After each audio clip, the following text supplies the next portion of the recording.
What? Are we ready? Okay. All right, settle everyone, please. Quiet on the set. Okay, let's do this. What I want you to do is when the camera starts moving forward, just start to drift back to that day, that moment when you knew. Right? And roll sound. Speed. Roll camera. Rolling. Marker.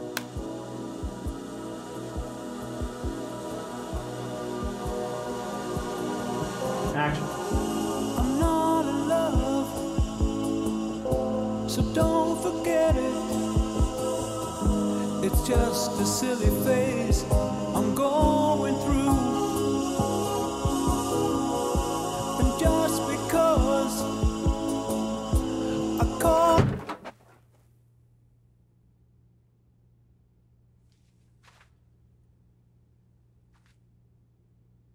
What happened?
Look, it's a soldier. He's gonna throw a grenade.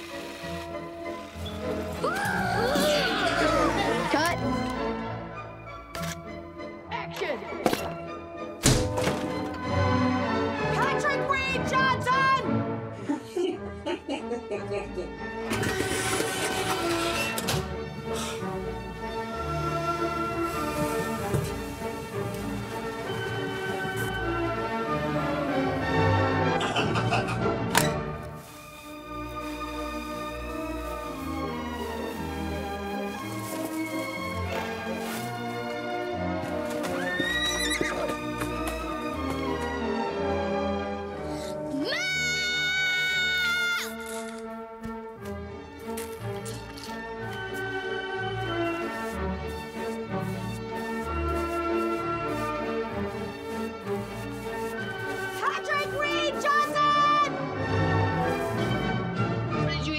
To be a zebra for anyway. It's for one of my films. You don't understand. You're not a filmmaker. I'm trying real hard to understand you. On the good news front, he did promise the horse would be brown again by dinner.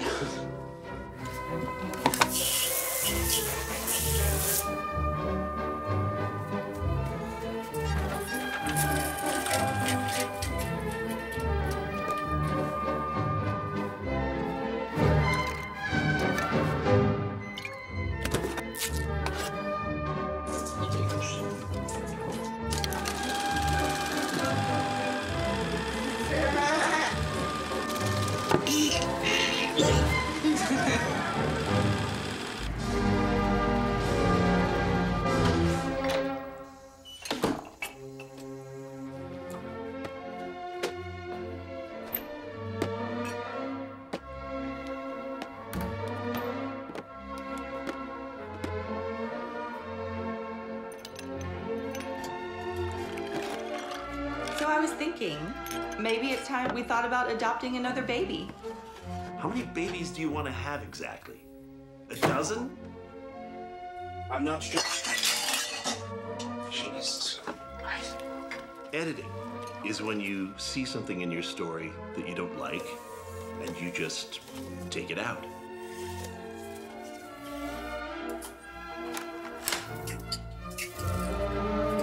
Take it out. Cut.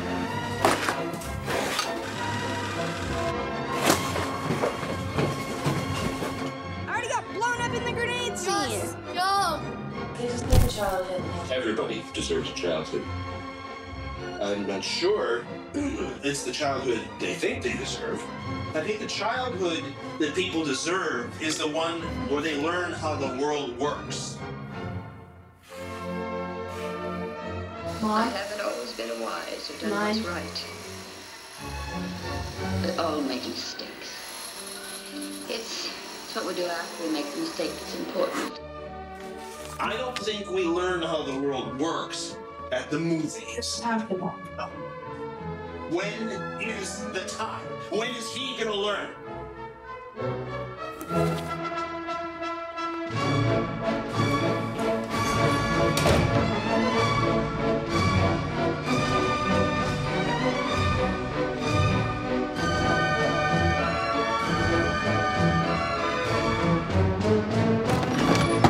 Patrick Reed Johnson! Where's your brother? Mom! Do you mind? I'll be back with a shotgun! Mom! Help me! Patrick!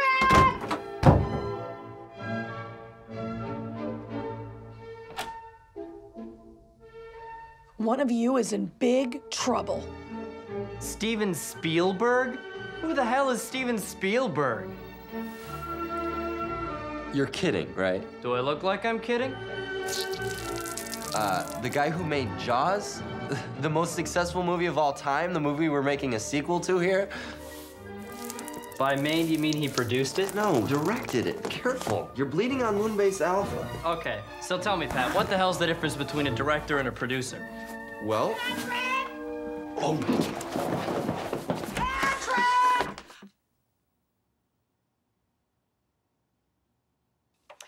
I don't know where you're hiding, but I'm going to Gungler's in 15 minutes, and if you want me to pick up any more film, you better clean up this shark attack mess before I go. And don't forget, it's your turn to do the runs. Producer, director. Anyway, in Steven Spielberg's first movie, Duel, this guy's being chased by this old diesel fuel truck he cut off on the highway. And this truck is like, you know, the unstoppable ghost truck from hell. A truck that's been on the highway since the beginning of time and always will be. And every time this guy thinks he's gotten away from the thing, wham! It's right there behind him. Or, in the case of this one shot, in front of him, waiting. And the way Steven Spielberg shoots it, he doesn't just have a dorky close-up of the guy going, whoa, to his POV of the truck in the road, to another shot of the guy reacting. Oh, of course not. No. Spielberg has this car racing up the highway in a long shot, and suddenly the car slams on its brakes, and wham! The camera pulls back to reveal the underside of this dark, oily, smelly, rumbling, smoldering, mechanical monster waiting for him. Could you get Hooper's torso? So the car hitting its brakes is the reaction shot.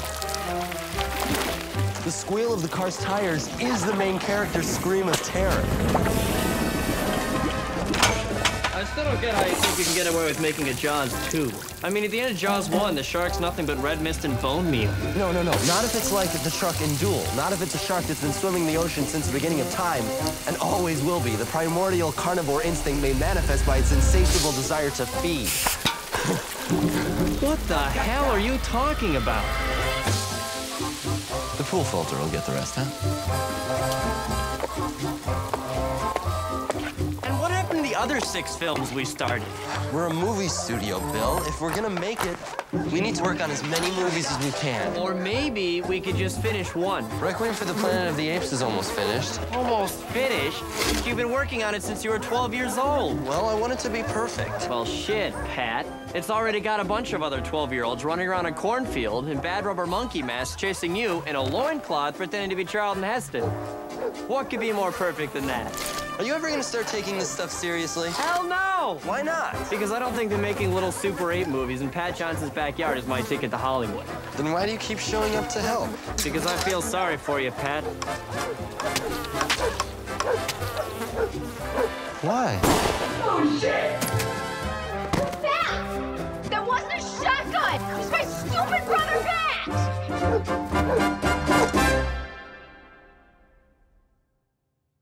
Patrick, when you dragged your box spring mattress out into the woods so your German snipers could fall out of the trees without getting killed, what did I say? You said, Patrick. Electrons, please. When you painted your sister's horse to look like a zebra, what did I say?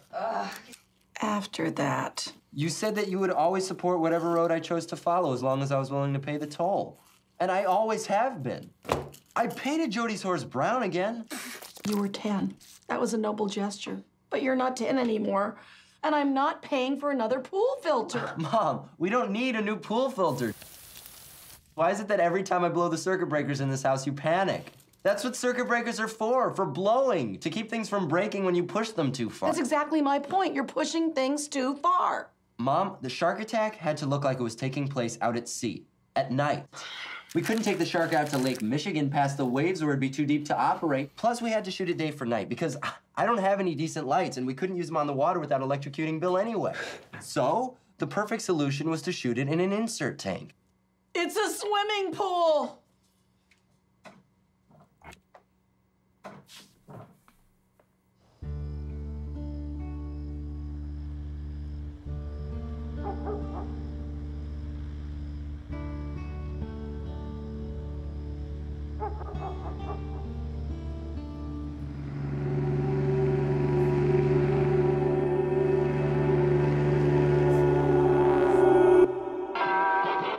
Music, WLS. Your car shouldn't blow all your hard-earned dough. She's ready to go with Vesuvio. A lot of requests for this one. To start your day, have a little Queen along the way. Good morning, Mr. and Ms. Warren High School. And all freaks hiding behind the ROTC jet smoking pot. This is this year's president of the student body, Bill Holmes, along with this year's resident of a student body, Pat Johnson. And these are the morning announcements for August 23rd, 1976. The new school year got off to a rousing start at the pep rally yesterday with over 100 members of the Warren Township Marching Band all blowing and beating their instruments in unison. Wrap it up, boys. Okay, today's menu is an old favorite. That's right, the cafeteria is serving meatloaf. Served with greenish beans and your choice of mashed potatoes or tater tits. I mean tots. Damn it, Holmes, you cannot say tits on the morning announcements. Well, you just did. Besides, my tits was a typo, tits. I'm pretty sure it should have read tots, not tits. Damn it, Holmes. And finally, in the sports report, the varsity football team, led by quarterback Doug Osterland, trounced Stevenson yesterday. At the victory party, Doug had this to say. Oh man, I think I'm gonna hurl.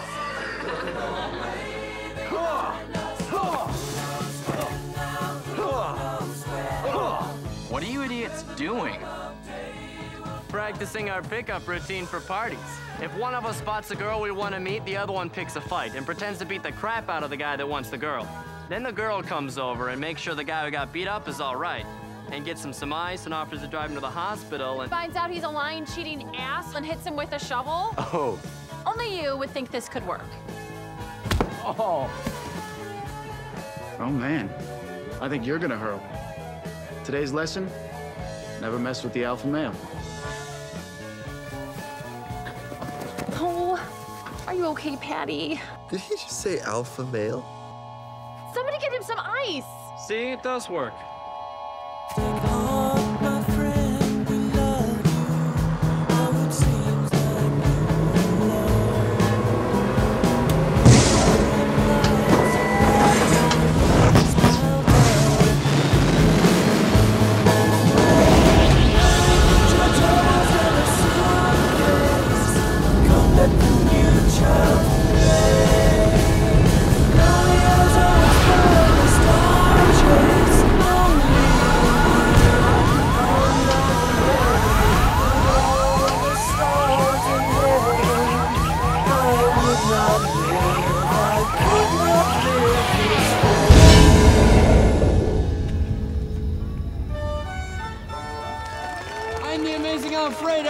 and gentlemen, I'll guess your age, your weight, your month of birth. Who's next? You? All right. What's up with your head? Some kid threw up on my face. Again. Oh, it seems you're a lot heavier than I expected. Grab yourself a prize, young lady. And try not to eat so many hot dogs, huh? Oh, you there. What can I guess for you today, young lady? Come on, huh? I'm the amazing Alfredo, ladies and gentlemen. Step right up. I'll guess your age, your weight, your month of birth. Something up with you and Robin? All right. What can I guess for you What? today, young lady? No. No. Writing my answer on my official amazing. She's Donnie. She's my best friend's girlfriend. Broke up weeks ago. What? She wants to get married. He doesn't. That's cheating. Just making a little conversation here. Yeesh. Okay, so.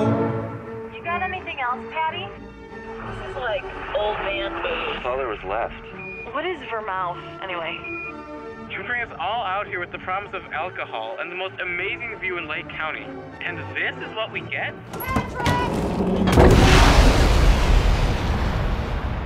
More booze, Pat. Go buy some. But with what? This is Pat. Every dollar he makes shoveling shit goes towards building spaceships for his latest epic. Get a real job, Pat. Well, I'll like you better if you keep giving us more booze. I'll like you better if you get under this blanket and keep me warm.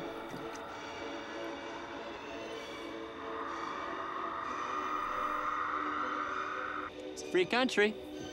So you have to get married. Go to hell, Bill.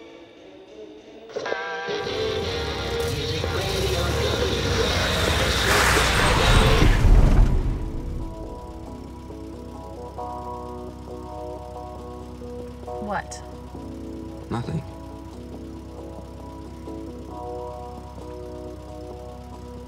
What?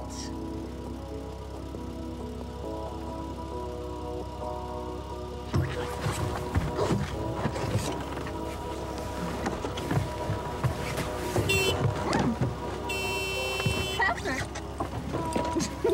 Patrick. Patrick. What? Why am I giving you a ride home? Because my car's in the shop. Why is your car in the shop? Have you ever seen Duel? Okay, well, anyway, I can't get it out until I earn some money. And I can't earn some money until I get a job, which I wouldn't be able to go to if I had one because my car's in the shop. Why don't you come work at Games? I don't think I should work in games if, you know, you and I are... You and I aren't. Because of Bill. No! Not because of Bill. I don't give one damn about Bill. This right now is because of Bill and his journey to the center of Debbie What's-Her-Pants. Okay, well, if you guys are broken up for good, then why not? Because you're a goofy boy.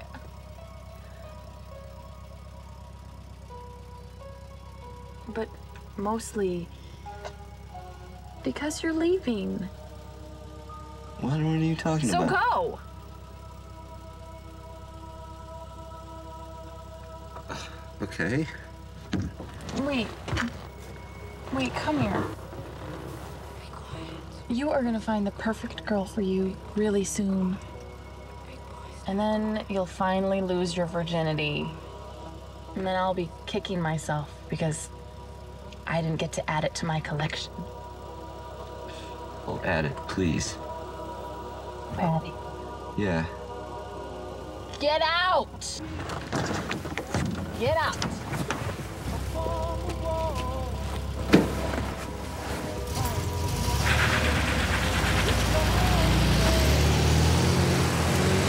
I'd marry you!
Guys. Guys. Check it out. Is this the coolest thing ever, or what? It's obviously not a natural rock formation. It's got to be some kind of exotic, alien, unobtainium. But what does it all symbolize? Does the monolith represent a wall that we're destined to throw ourselves against forever? A headstone for the already doomed human race? Or is it a doorway to the infinite potential afforded by a boundless universe? There's only one way to find out. We have to touch it. Don't be afraid. This is our big moment. Just think, somewhere beyond the far corners of the mind's eye, powerful beings beyond our ken are watching. For all we know, Douglas Trumbull himself could be watching us, waiting for us to walk through this quantum mechanical door. So come on, fellow hominids, gather round, walk right up, walk upright, and touch the monolith.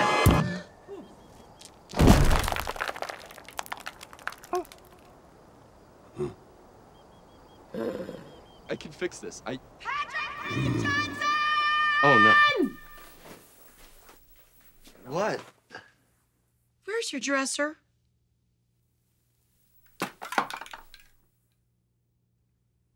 Huh?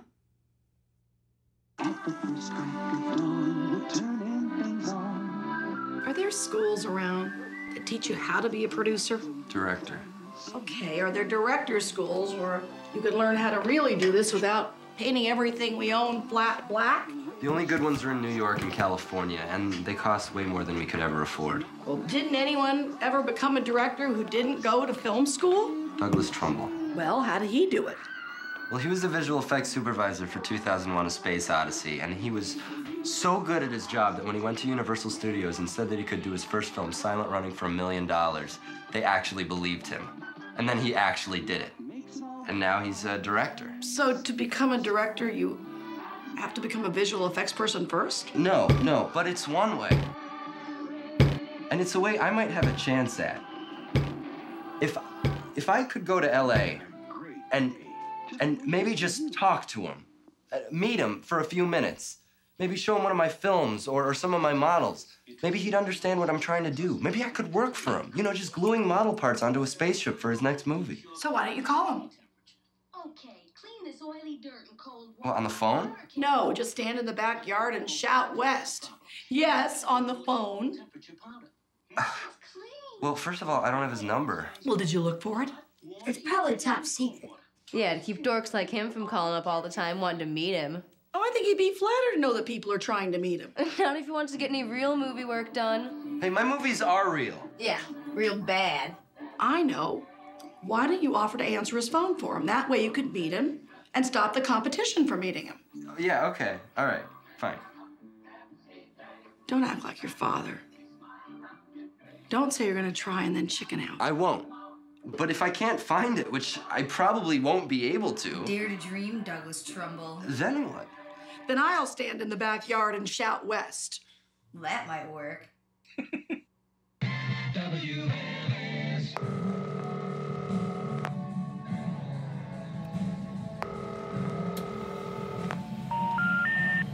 We're sorry. You have reached a number that has been disconnected or is no longer in service. If you feel you have reached this recording in error, please check the number. Calling Debbie Freund again? No. I wasn't calling Debbie. Did she ever smile at you? Of course she smiled. Why? Because that's how it works with you, Pat. You see a girl you like, you stare at her like a puppy hearing a strange noise. And then you smile this goofy smile. And if she smiles back, God help her, you fall in love. I do not. Happens every time. I was trying to find Douglas Trumbull, okay? Holy shit. Yeah, I know. You're gay. What? Come on. You ignore Debbie Freund just to call some guy on a Saturday night? You're gay, Pat. I'm not gay, and Douglas Trumbull isn't just some guy. He's the guy who did the special effects for 2001: A Space Odyssey. Oh, so you're gay for a guy who makes unwatchable movies. What? 2001? Man, I hate that movie. No, Bill, you don't really hate it. You just don't understand it. No, I do really hate it, and nobody understands it. I do. Okay, then. What the hell is the ending supposed to mean? Guy flies a spaceship into a hotel room, gets old, drops his wine glass, and turns into a giant baby floating over the Earth? What the hell is that? The hotel room was designed by the alien intelligences observing Dave Bowman to approximate his natural habitat. The aliens wanted to know if Dave could try to figure out how to take the next step in human evolution, but he can't. He doesn't know what they want from him. Neither does the audience. Yeah, exactly. Because Dave represents the audience, and like the audience, he's not ready to see beyond what he expects to see. So with each moment of missed opportunity to evolve, he gets older. His years passing before him in the blink of an eye, or in this case, the changing of a camera angle, till finally, maybe just as the answer to the riddle is finally within his grasp, he's too old to reach out and touch the monolith and receive his final gift of enlightenment. So the aliens send him back to the evolutionary cradle to start all over again. No, they don't. They send him back as a giant baby floating over the Earth. It's called symbolism, Bill.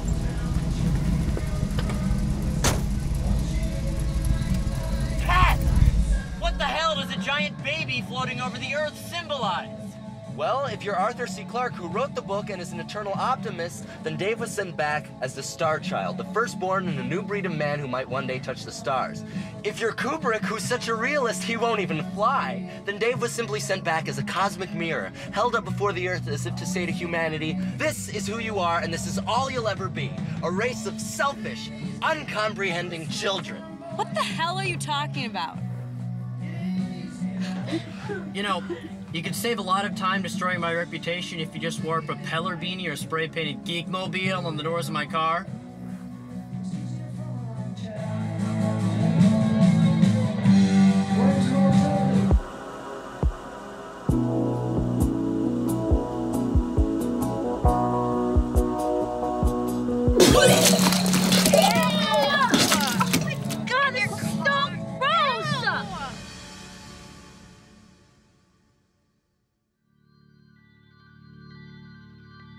Sergeant, hold your head up. WLS Music Radio 89.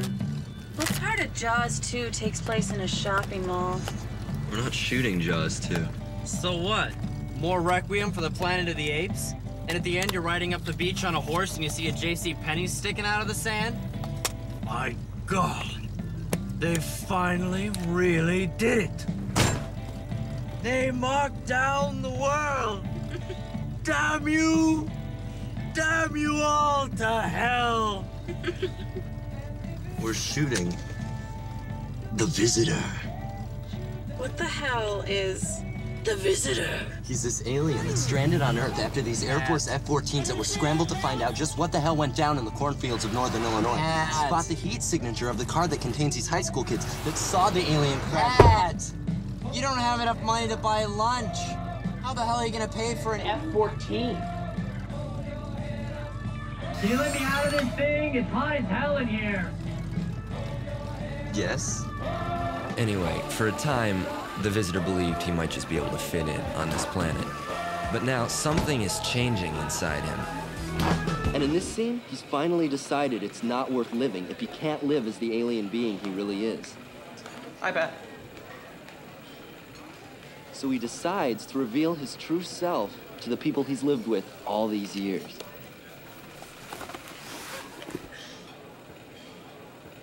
No matter what the cost.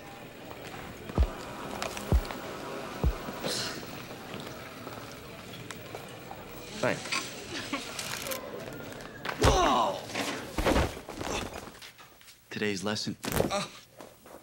Never pretend to be part of something you're not.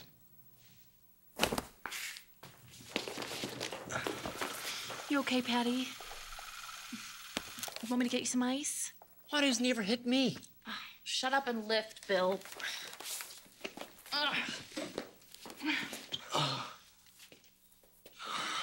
It's fine. He's used to it.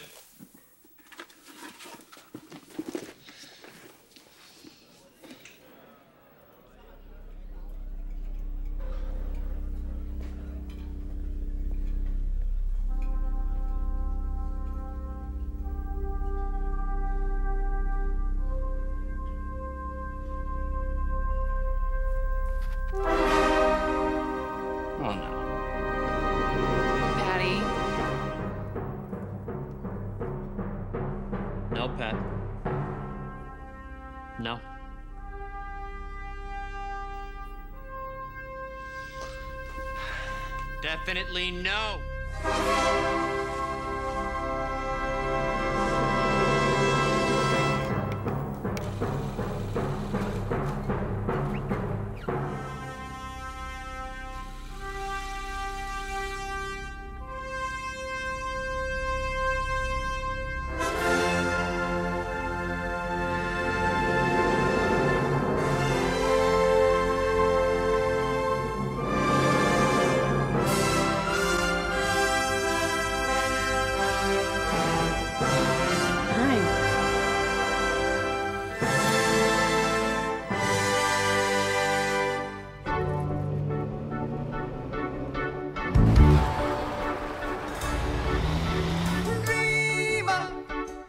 You're nothing but a dreamer. Well, can you put your hands in your head? Oh no, I said dreamer. You say you are a dreamer. Well, can you put your hands in your head? Oh no. You like dog? I said Yeah, I got about 43 at home. Linda, would you please do something with that yapping We mutt? just got one good one.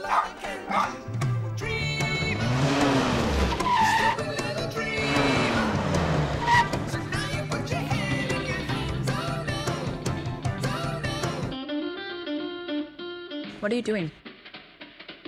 Oh, I'm just trying to find the exact acoustical center of the theater. Focus. Focus! Got it! Well, you know, you had it coming to you.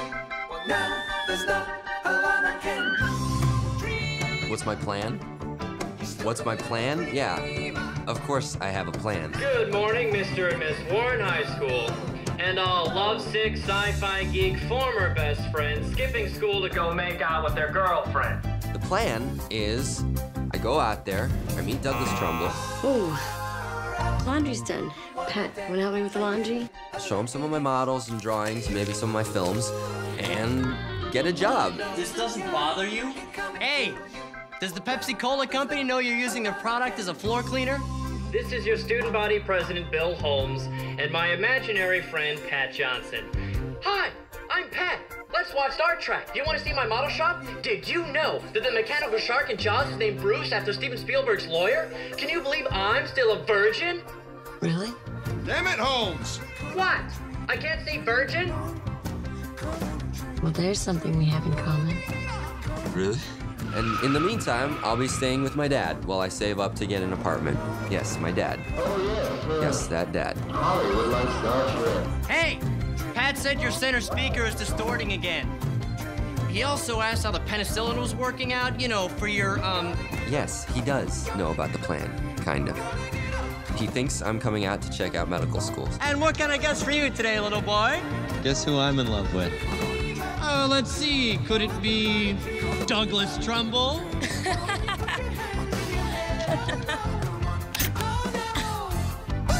Get off my stage. What about Linda? Of course she knows the plan. We planned the plan together.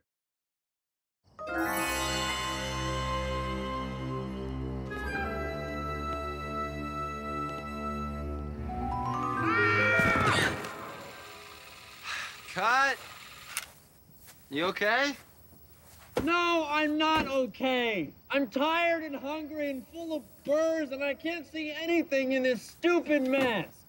Maybe he could come up on all fours? No, a superior being from another planet beckoning us to join him out there, where we might learn the secrets of the universe, would not go up his boarding ramp on his hands and knees. Yeah. Probably wouldn't arrive in a hubcap filled with Christmas lights either. Yeah, probably not. Hey, can I take this stupid thing off? It smells like feet. Yeah, go ahead. We're done tonight. But we didn't get the shot. We're done. Good night. Girls ruin everything. You give me hope for mankind. Go to hell, Bill. So have you ever seen one? A UFO?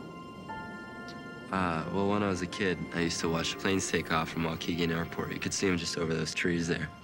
But you couldn't hear them. There were just these blazing, silent lights. coming this way. And every time a plane took off, I thought, or wished, that it was a UFO coming to take me back. Back? I thought that maybe I was an alien. What could possibly have changed your mind? Well, my dad said that UFOs didn't exist, and to prove it, he drove me down to the airport to watch a plane take off. Wow. Plus, the aliens never did take me. So, where do your alien relatives come from? A distant star system. Yeah, what's it called? Hollywood. Sounds like you need to go there then. Not without you. I never thought I'd find anyone who understood me, who'd accept me for who I really am. And then there you were, reading 2001: A Space Odyssey, and it was like, auga. That's the first thing you noticed about me? That I was reading 2001? Yeah. It was so weird. It was like we were meant to find each other. What? Now he was master of the world, and he was not quite sure what to do next, but he would think of something. Trey? God, I love this book. Sorry. So then I figured, hey, if I skim through this, maybe I'll finally understand the movie. Well, it's really not that hard to understand when you really think about it. Or if you stay awake. Oh, don't be mad. I still love you, even if you're the only sci-fi geek in town.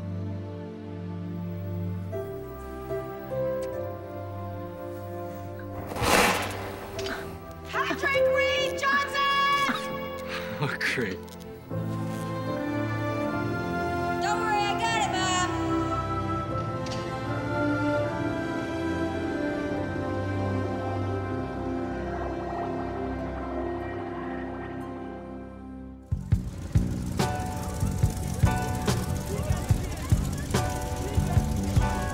WLS Music Radio, holding on to yesterday. This is Ambrosia.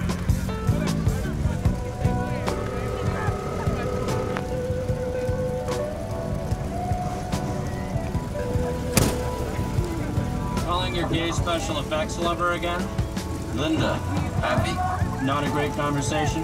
No conversation. She's always working. Oh, what a tramp.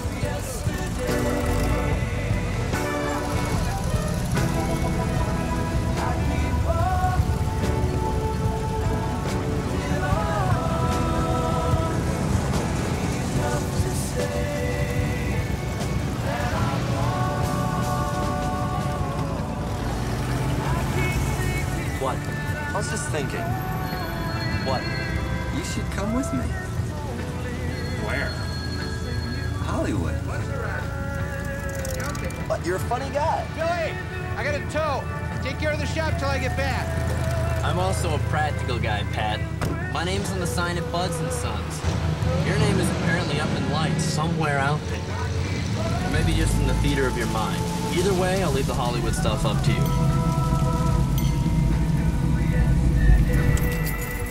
Well, if it isn't Mustang Sally and the Pinto Kid. Hi, Pat. Hey. So I see the SS Bondo is still afloat. Why don't you let my dad crush that thing and put it out of its misery? Dad hasn't seen a car this nice since he was conceived. At least when my dad rebuilt this baby, he put the weight where it counts. Under the hood. Oh, he put your mom under the hood? Try a 454 Holley-carbonated V8. Anytime you want to embarrass... Anytime I want to embarrass myself, I'll borrow your mustache. Hey, guys. What did you say? Time to go home. Great. Don't Look you at think, you Dad? Tony, stop! Hurry up! Open up, you pussy! Who the hell is this guy? Tony Vesuvio. Of Vesuvio's junkyard? Dino and Lorenzo's Brother, older, stupider brother, if you can believe that. Just go. He can't kill us if he can't catch us. He can't catch us. I thought you said there'd be V8 under. Door, What do you mean was? My dad replaced it with something a little less thirsty when the gas prices hit. How much less thirsty? 4 cylinders less. Oh, shit. Maybe if we run in 2 different directions, it'll confuse you. Get down!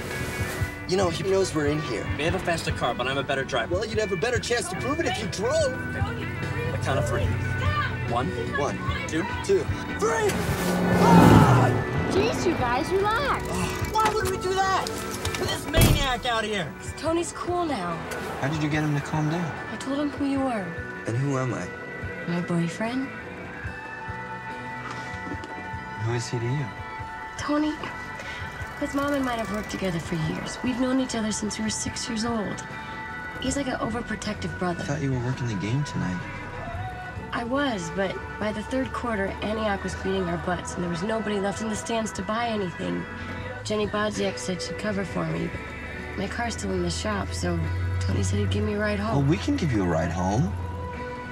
I don't think that's such a good idea. Oh, and you'd rather ride home with him? Yes, if I want to see you again in this lifetime, which I do. Mom trusts him. But not me. Tony doesn't look at me the way you do. So I'll quit looking at you like that. You better not.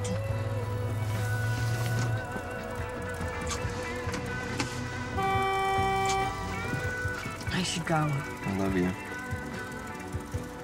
That'll help. As what? The rest of our lives, silly boy.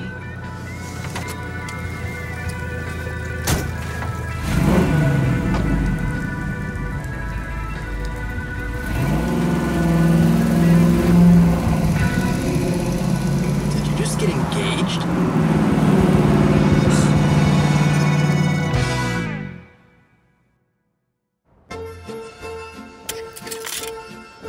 The best thing about an Airedale is it can take down a grizzly bear and still be the best playmate your child can ever have. Did Linda call?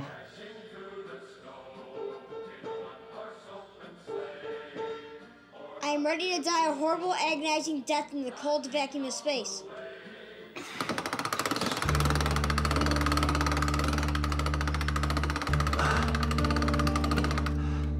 All right.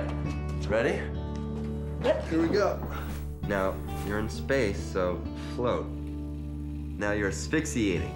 What's asphyxiating? You can't breathe. You don't have any air. Come on. Like this, like this. There you go.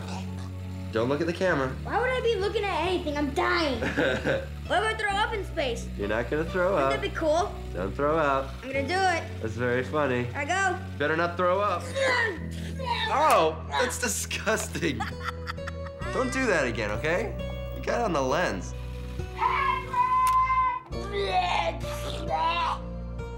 What? I have to go to the bathroom. Can you just hold it? I guess. What? It's Linda. Misty, knock it off. Linda, will you please do something about this damn yapping mutt? Hey, Misty-san, shut up! Oh, stop. What? I thought we were gonna get married and have a big house and 2.3 kids. You don't have to have him tonight. No, like 9 months from now. What are you in such a hurry for? You're 17 years old. Don't you want to see the world a little? Sow your wild oats and all that? No, I don't. I want to be with you. That's all I want.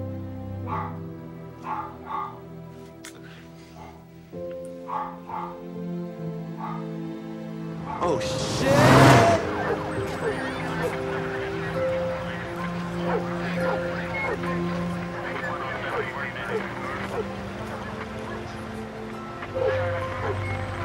Stop!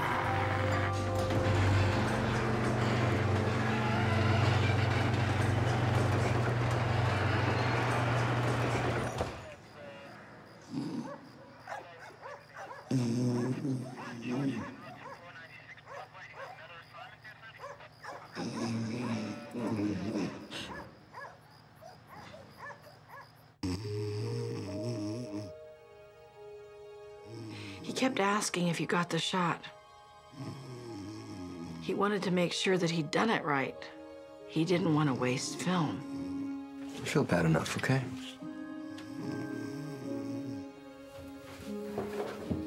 It isn't just about you, it's about him too. He needs a man to be around right now. Oh, and that's my fault? No, it's not. But that doesn't change the fact that with your father gone, you're the one they all look up to. They count on you to be there for them. Yeah, well, maybe they shouldn't. Maybe I'm not ready to be counted on. Well, maybe you should be moving so fast with Linda then. Maybe you should mind your own business. You are my own business.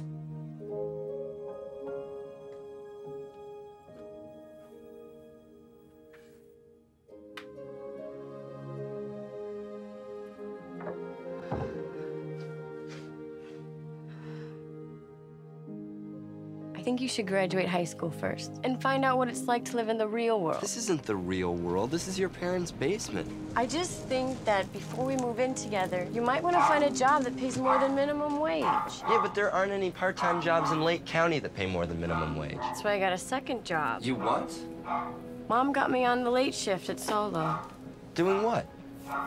Injection molding cups on the machine right next to hers. Okay, well, maybe your mom could get me a job at the machine next to yours. Actually, that's where Tony works. No. There's an opening at Weebolt's managing the men's department. Well, I'm not real comfortable in a tie. Are you comfortable in my parents' basement?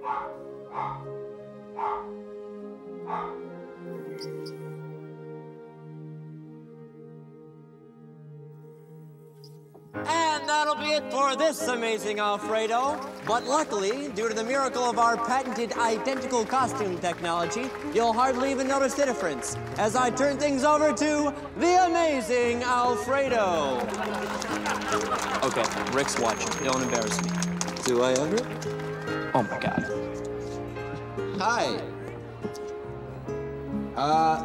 Ladies and gentlemen, permit me to introduce myself.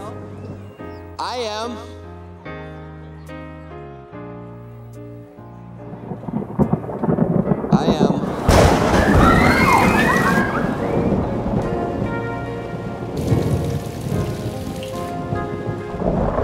Now he was master of the world. And he was not quite sure what to do next, but he would think of something.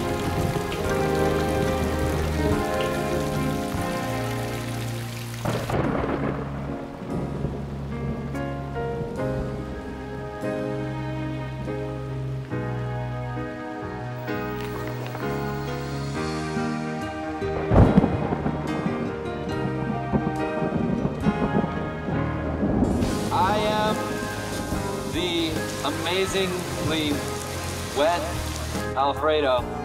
I shall, guess your age, your weight. Guess who I'm in love with? Her, Janet Johnson, Stonebridge Airedales. Got the job. We're going to Gage's Lake with Bill and Robin to celebrate. Have I got a dog for you? He's had all his shots. He's completely house trained, very well behaved. He needs a haircut, but we do grooming here as well. But seriously, he's been making these little moves since he was 9. You know, with the home movie camera his dad left behind.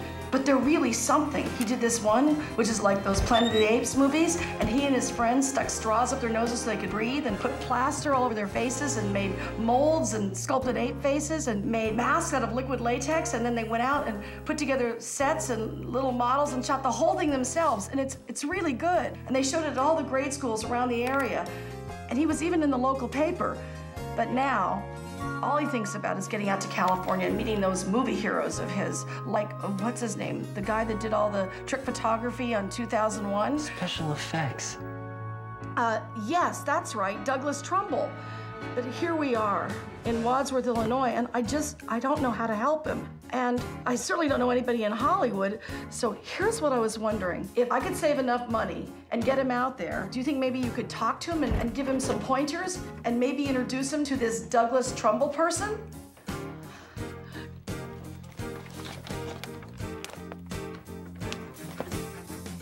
You're kidding. Of course, I know there are no guarantees. There never are. Okay, wonderful. I'll get him out on a plane this weekend. Thank you so much, Herb. Thank you so much. Bye. Hooray for Hollywood. I got you all set up in Hollywood. I called a guy I never met there. Now let's cut your hair and find you something to wear. Who'll pay the airfare? Hooray for credit cards. La la la la la la credit cards. Da da da da da da da da da da da da da.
Can I help you? I'm Pat Johnson. Hi. I'm Herb Lightman. Welcome to Hollywood. Thank you. Thank you. Oh, I'm also Malcolm Higgins. And Stephen Blum. And Ari Roscoe. And Colin Anderson. And Philippe Castro Jr. You write the whole magazine? When I'm not entertaining the folks from out of town. And answering the telephone.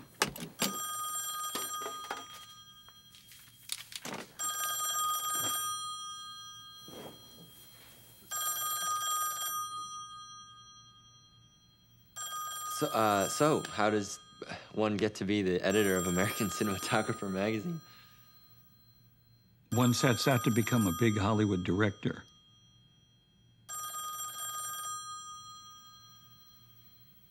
Again, I just want to thank you so much for doing this for me. So thanks a lot. I take it that thanking people a lot in advance of their having done anything for you is a Johnson family trait. Herb Lightman. Oh, hello. Again. Yeah, he's here, hair and all. No, I'm kidding. No, it's fine. No, a haircut won't be necessary. The Incredible Hulk look is all the rage these days. Is he what? Yes, he's still wearing his tie. Oh, now, no, really, that won't be necessary.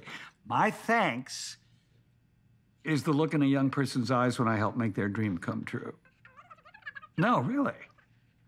I'm happy to help. What's that? Of course. I will. Yet. Okay, you got it. I can do that. As soon as I get off the phone. Okay, bye. You will never guess who just called. Yeah. Sorry, She asked me to remind you to thank me for doing this. Thank you. Oh, sorry, right. Your thanks is the look in a young person's eyes when you help make their dreams come true. That's right. And you know how many times I've had the pleasure of seeing that look in a young person's eye when their dream comes true? Precisely never. Why? Because I've never done this for anyone before. Why? Because I never wanted to see the look in a young person's eyes when they realize that their dream is probably not going to come true. Why? Because Hollywood is the least conducive place on the planet Earth for anyone's dream to ever come true. So why are you doing this for me? Because your mother has huge, clanging steel balls. Because you're here anyway, and because you say thank you a lot. Shall we go? So, tell me something. Of all the people in Hollywood you could pick to meet, why Douglas Trumbull? Have you ever seen 2001: A Space Odyssey? Well, it took a while to finally get to Los Angeles, but yes, I've seen it. Did you understand the ending? Of course. Did you? Let me guess. You're a hand grenade and I just pulled the pin. Still, the riddle is nearly within his grasp. He's too old to reach out and touch the monolith and receive his final gift of enlightenment. So they send him back to the evolutionary cradle to start all over again. Kaboom. Well, I'm Herb Lightman, if you could call him. Because I think they know I am. Okay. Sure.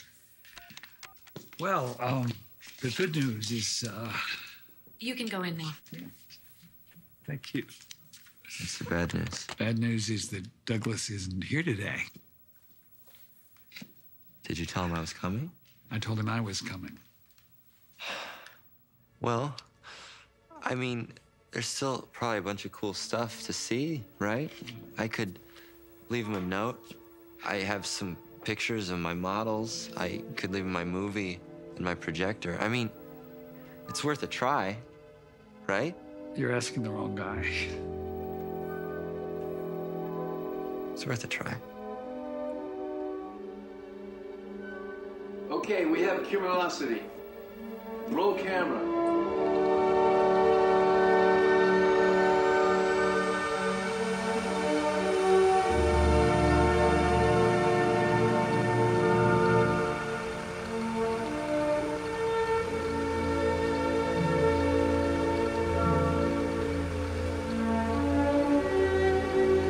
Give us a little more speed on the color changes.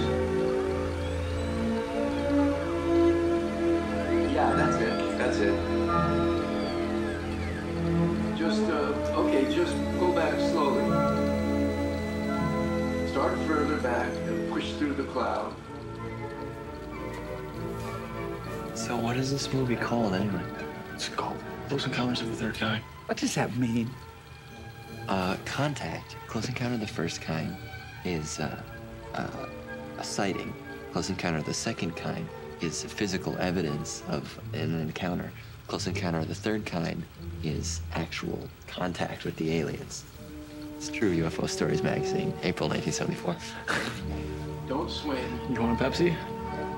Sorry. Wait, stop. Are you? Yeah. Thank you. Oh, you're messing up the cloud. It messed up the cloud. Cut. How long do we set? 25 minutes. Great. I really think it's 4 hours. You're Steven Spielberg. Steven. Hey, Herb. Come on, let me show you guys around. How old is he? 11. Okay, let's recycle the tank and order some dinner.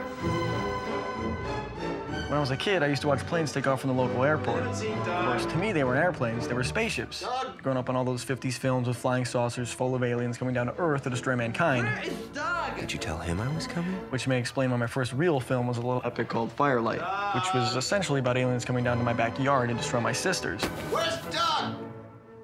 So obviously you've come a long way from making little Super 8 movies in the backyard. Yeah, now I make big Super 8 movies in the back lot.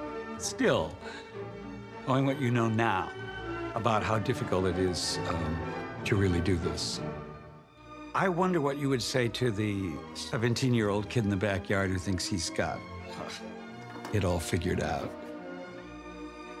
I say, if you're so smart, what are you still doing in your backyard? But if the kid were to get up the courage to leave the backyard and show up on your doorstep looking for help. I'd say get your own Douglas Trumbull, if you could find him. Speaking of which, could we talk for just a bit about exactly what Douglas and his team are doing for you here?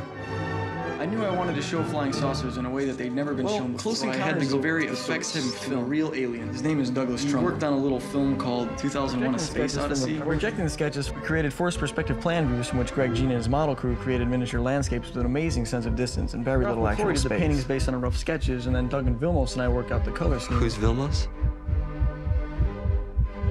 The DP. The director of photography. I know. Okay. The worry was that the stars would become diffuse blobs instead of crystal points of light.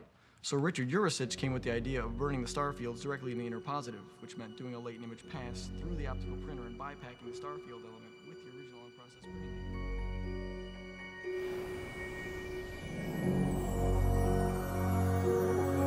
Projection rate allow us to put these large format images on the Scotchlight screen, reflected back exactly on axis, so that any foreground object will block its own shadow, providing a perfect comp with no need for blue screen or motion control. What, sorry, what's motion control?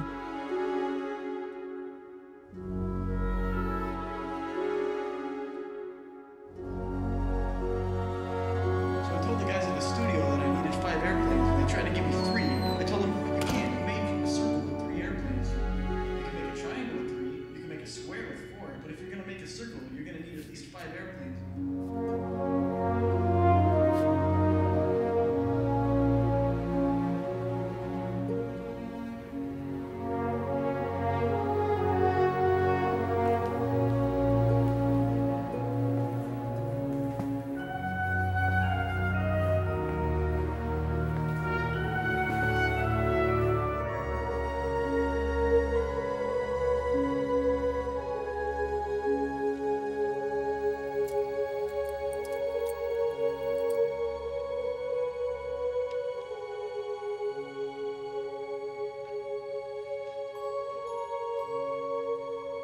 You're Greg Jean. You built the Dark Star and the penis ship in Flesh Gordon.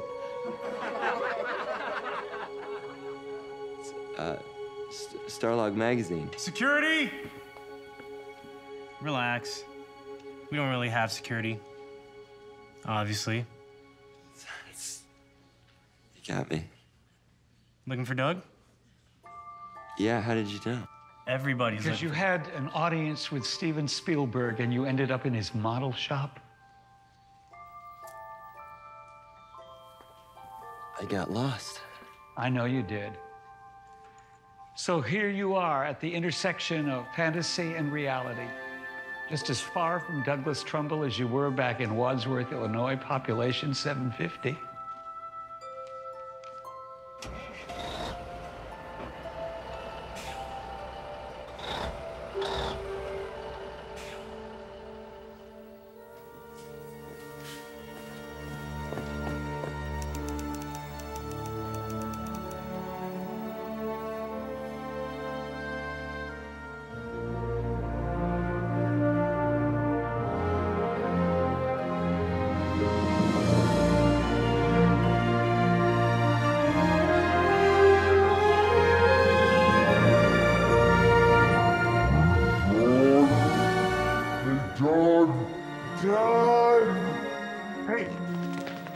Hey, Doug. Hey, Herb. Sorry, about 12 million things came up. We can do the interview another time. It's not important anyway. I just want to tell you that I brought somebody along today who has been anxious to meet you since he saw 2001 when he was 8 years old, and he understood it no less. But anyway, he's a film director himself, and that's because he was so turned on and so inspired by your first film. So if you could have half a second, just say hi.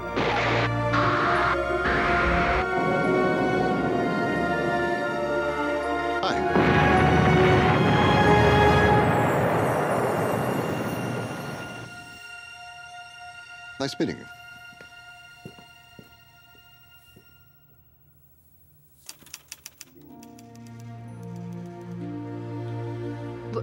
Wait, you? You had nothing to say? Well, that's so sweet. So... Stupid! I can't believe you said that! Said what? Nothing! It was a good start. Hi, my name is might have been a good follow-up. Oh, boy. Saying goodbye to Stephen might have been a good idea, too.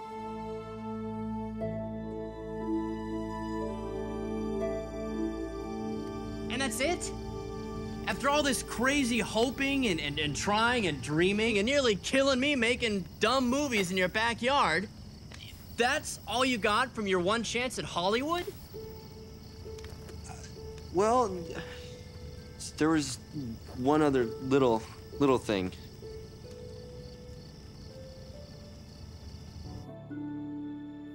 Hi guys, John Dykstra. Welcome to Industrial Light and Magic.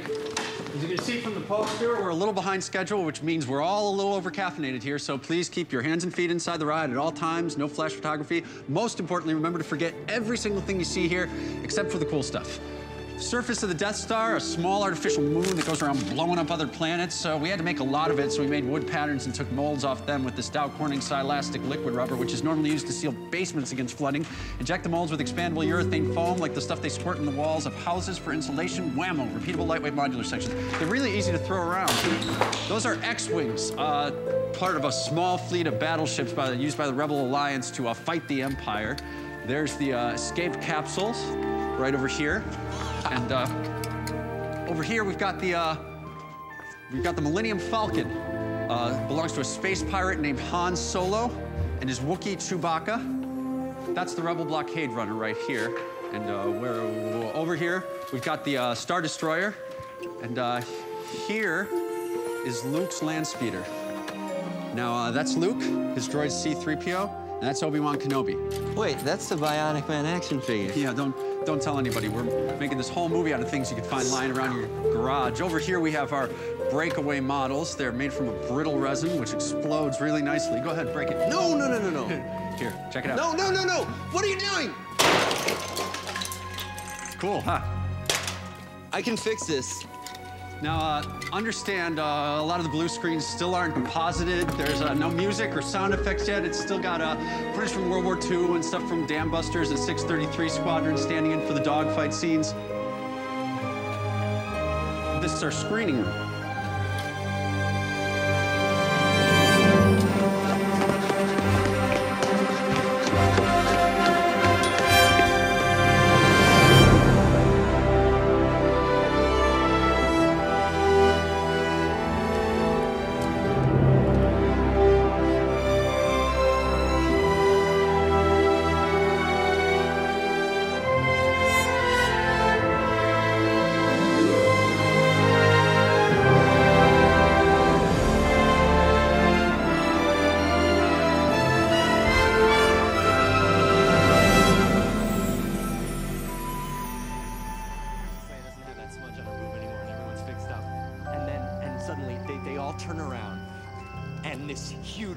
Hundreds of Rebel pilots give him a standing ovation. And that's it. That's the end. Okay. So, I just have one question for you. Go ahead. What the hell were those hundreds of other Rebel pilots doing while their pals are getting their asses kicked attacking the Death Star? Well, I don't know. Who cares? I'm telling you, when this movie comes out, it's gonna be like Woodstock. I'm thinking Nerdstock. When and where does this thing come out? May 25th. And theaters everywhere! You really met Steven Spielberg? Yeah, I really did. Did you show him your Planet of the Apes movie? No. Good. Oh man, we have to go opening night. We have to. Why? Go see this movie again when it comes out. See it opening day, first show.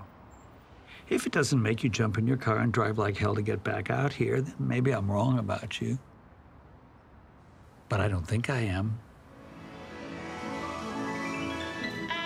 Hi. Pat Johnson says your center speaker's distorting again. Okay, bye. Come on, do it. No, I'm eating popcorn. The butter ought to make it easier. What are you guys talking about? Robin can stick her entire fist in her mouth. Don't ask her to prove it, though, even with something smaller. I could put my entire fist in your mouth. Welcome to the Genesee Theater. Okay. Please refrain from talking during Pat, the there's feature no one else in presentation. the theater. This might be it, Bill. What? You say that every time. And every time we end up staring in awestruck wonder at the coming attractions to Logan's Run. Or Breaker Breaker starring Chuck Norris. I like Chuck Norris. And really, Pat, if this Space Wars thing is so great, then why hasn't there been any hoopla about it? It's Star Wars. You know what I think? I think you're making this whole Space Wars thing up. It's Star Wars, and why would I do that? So you had something to tell people about your trip to Hollywood other than I blew it. I didn't blow it, Bill. You met Steven Spielberg and Douglas Trumbull, and you came back. Why would you come back if you didn't blow You it? guys are having one of your fake fights. Why You're did I wasting come your back? time. I came back because I had to finish The guy high who school. directed Now you're Jaws. acting like you knew that? Maybe I told because you I'm that. too busy watching the coming attractions to space. It's Star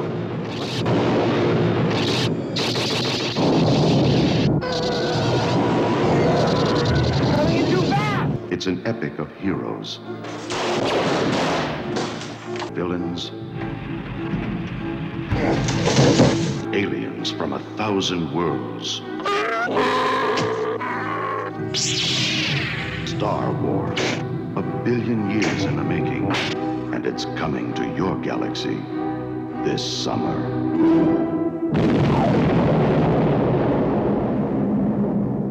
Oh my God. What do you mean, oh my God? That was the goofiest thing I've ever seen. May 25th? That's like a month from now. I know. No, Pat. You don't.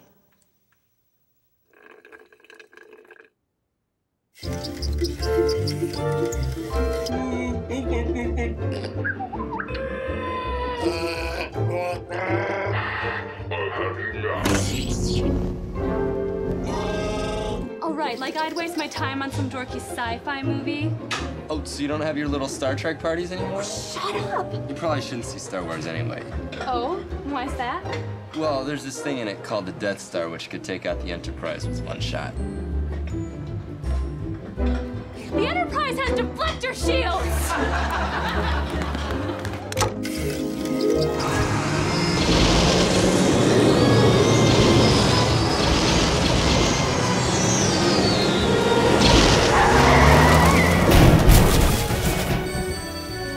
What's garage? Again? Bill, I'll find a way to pay for it. What? No, I don't get paid by the pile. Patrick! I'll call you back. What? Your friends are here!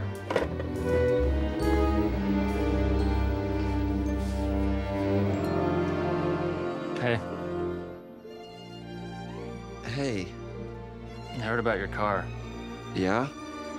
Look, we got off to a bad start, and I was thinking if you and Linda are gonna be getting married or whatever, you're gonna need money. Okay, so? So Tony thinks his dad would be willing to fix your car for free. Linda being family and all.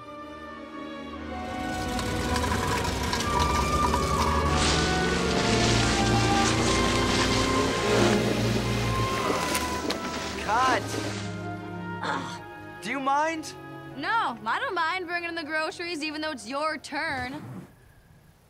Bill, you don't need to check the mirror with your whole head. Just glance with your eyes. I was trying to show concern. Yeah, you should be concerned. The corn's moving about 3,000 miles an hour. Excuse me? Corn's going by too fast. The corn can never go by too fast. You know what? This is stupid. What's stupid? This whole movie thing. I mean, what do you think? That one of these movies is gonna end up being seen by anyone other than you, me, and your mom? Bill. You think having a premiere at the Gurney Public Library is gonna get you noticed in Hollywood? Okay, Bill, I'm sorry I said you were corny. You're a good actor. No, I'm not. I'm terrible. But at least I know it. Well, if you know you're so terrible, why do you keep doing it? Because it used to be fun. Why do you keep doing it? Because you certainly aren't having any fun. And when you're not having fun, you are definitely not fun. I do it because I'm not terrible. I'm just here. Oh, so it's here that's the problem. Here meaning all your well-meaning but talentless friends holding you back, right? No? Fine. Go to Hollywood so you can be not terrible there. See how far that gets you.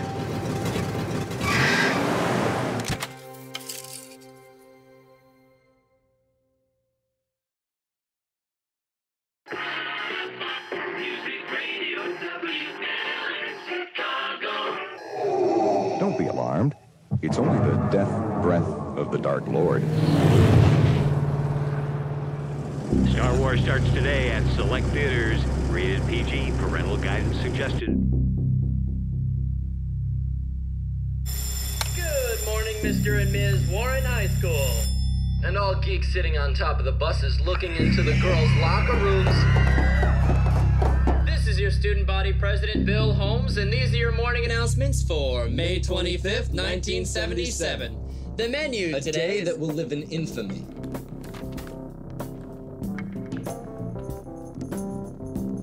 All right, kids, I'd like to send a special message to the entire Warren family. Jocks, brains, nerds, freaks, cheerleaders, devilettes, chess club members, valedictorians, thespians, lesbians. Can he say lesbians on the morning announcements? No, we cannot. Today is the last day of life as we know it on this planet. Today, a new and golden age lies upon us. Today is the day that every last character name, scene description, and vocal sound effect you've heard from me these past few months will finally make sense.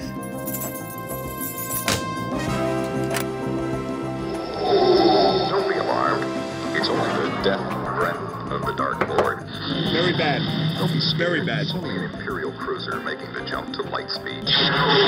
Relax. It's only a movie, and it's all for fun. Director George Lucas and 20th Century Fox. And I find it, and I will. Star Wars. Enjoy, laugh it up. Monkeys. Parental guidance suggested. It starts today at theaters everywhere. Everyone meet at the Gen Z at 3 p.m. The first 40 people to show up get in free.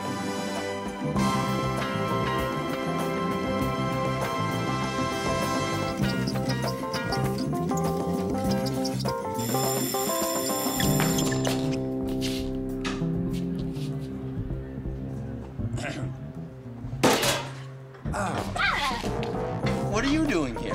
Linda had a conniption fit because she had to work for me today, so Dr. Callan let her off the hook, even though I called in sick. So where's Linda? She went to the mall. She said she had to buy something nice to wear for a big event. Yes! Is that your brother? Genesee Theater, 3 p.m. Come on. No. We gotta go, guys. Star Wars. Never mind.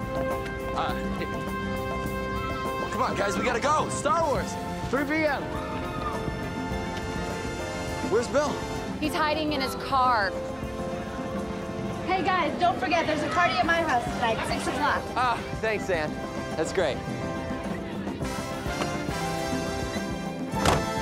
Drive, Bill. Just drive. I'll need your park ID. Can you do that? Uh-huh. Do you realize what you just did? Yeah, I got my severance pay, which is more than I would have gotten if I worked for another month. Which means I can now pay for the first 40 people to show up. Oh, shit. Now you realize what you just did. No, it's 2:14. Time flies when you're throwing your life away. No, I mean, I gotta cash this. So we'll cash it. Theater's 15 minutes that way. My bank is 15 minutes the other way. Dad, relax. My dad will cash your check in the station. It's 5 minutes away. Sign it over to him. I'll go get the cash and meet you at the mall at 2:45. But no, it takes 15 minutes to get to the theater. We can get there in 10. That gives 5 to buy your popcorn, talk the manager into selling you the poster with all the money you won't have, and still find the exact acoustical center of the theater, okay? Okay. Slow down! You're gonna get all sweaty. Girls hate that. It's not like there's gonna be a line around the block to get in. Hey. Oh, hey. Hey, What are you doing here? picking you up. But Bill's meeting us at 2:45. What? I can't go. Why not?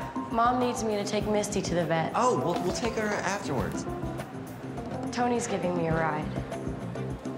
Why? My car's in the shop. Again?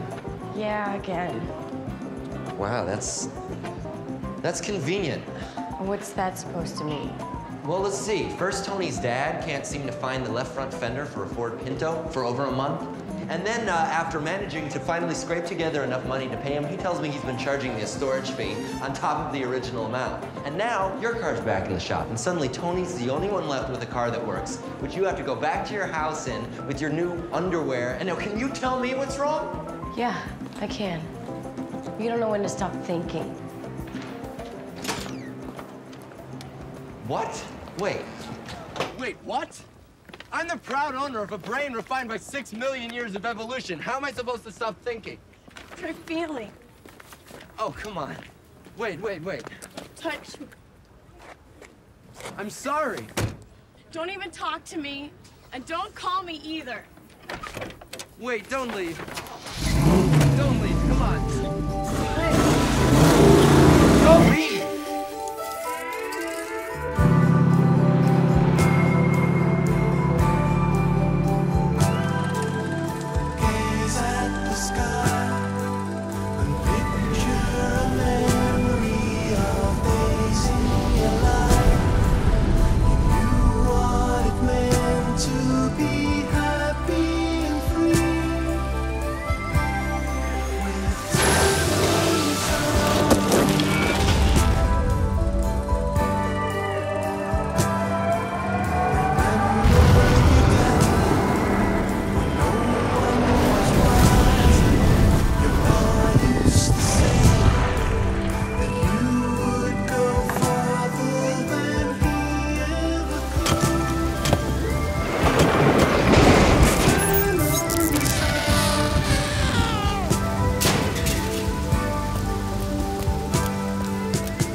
What the hell do you want? I want you to leave my sister alone, you punk.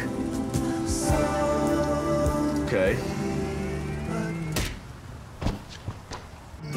Star Wars, 1 billion years in the making, and it's coming to your galaxy this summer.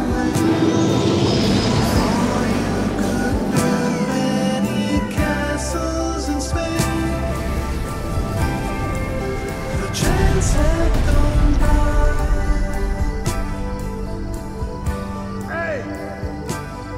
She's ready to go. When you got the dough.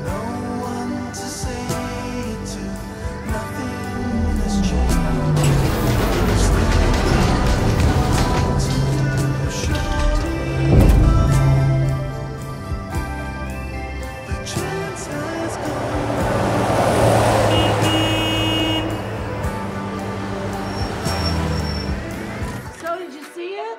No, I thought you were gonna be first in line. things got messed up. What happened? Dodgeball accident. Then I missed the bus, and next thing I know, it starts raining, and Jody saw me walking home. Should have run it over. What's wrong with her? She's 16. She's a girl. Plus, she hates me. She doesn't hate you. I do so. If she hated you, why would she drive you home? So she could enjoy not driving me to the theater? Can I borrow the van? Eric took her down to O'Hare. What for? To ship a dog I sold some people in Atlanta. They wired the money, thank God. Great. Could I borrow $200? I don't know, when you walk by the runs, did you notice 2 million piles of poop? What the heck do you need $200 for? To pay for 40 of my friends to get in to see Star Wars. You know, they say if you have 3 good friends in your entire life, you're a very Mom, lucky... this is really serious. I need to get as many people as I can to the Genesee Theater, especially me. Well, it stopped raining. Why don't you ride your bike down to the theater? No, I sold my bike to buy film for Requiem for the Planet of the Apes, remember? What about Eric's bike? Reshoots. Okay, what about Jody's bike? It's pink. It's here. It's got tassels. It's got wheels. It's got a lock. You can use my bike.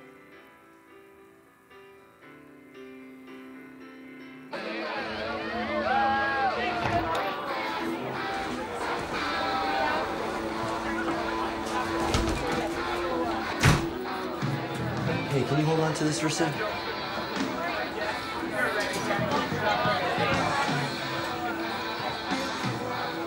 Hey! Hey, Pat, I was just heading out to find you. Where the hell have you been? Jeez, will you relax? Relax? I missed the 3 p.m. showing of Star Wars because of you. And the 5:15 and the 7:30 and the 9:45 starts in 25 minutes and it takes 20 minutes to get to the Genesee Theater. Will you calm down? It's just a damn movie. No, it's not just a damn movie. I've been waiting my whole life to see this movie. You've been waiting your whole life to get laid, too, but I don't see you yelling at Linda Augustiniak. Okay, you know what? Forget it. I'll go by myself. Just give me my check, okay? It's in my glove compartment. I parked like a mile away. Besides, what good is it gonna do without a place to cash it and without me to take you there? Why didn't you cash it before? Why didn't you come back? Remember that night last fall when Robin gave you a ride home? Yeah? She came over later. She was really drunk. She told me if I didn't want to marry her, there was a guy she knew that would. Bill. I didn't come back because I found out who that guy is.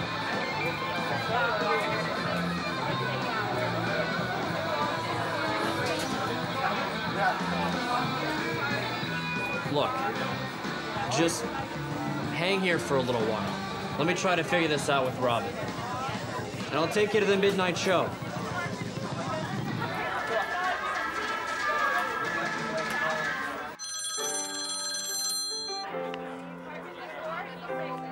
Hey, Pat. Hey, Don. How was Star Wars? It was great. Yeah, it's so great, in fact, that I went to the 5:15 and the 7:30 show. And later, I'm going to the 9:45. Hey, what is this movie about?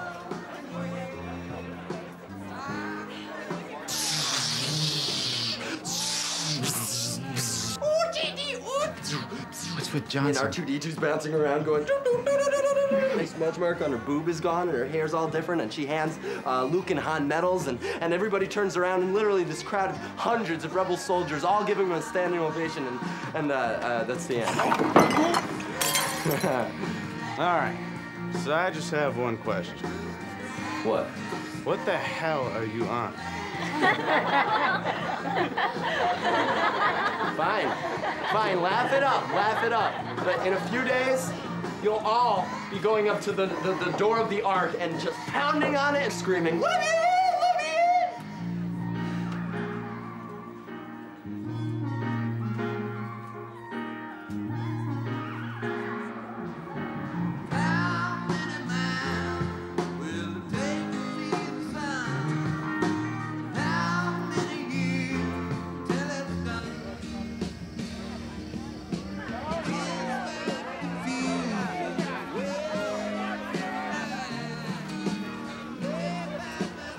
Hey, what the hell was that look for? What the hell were you doing making out with Doreen Blandis?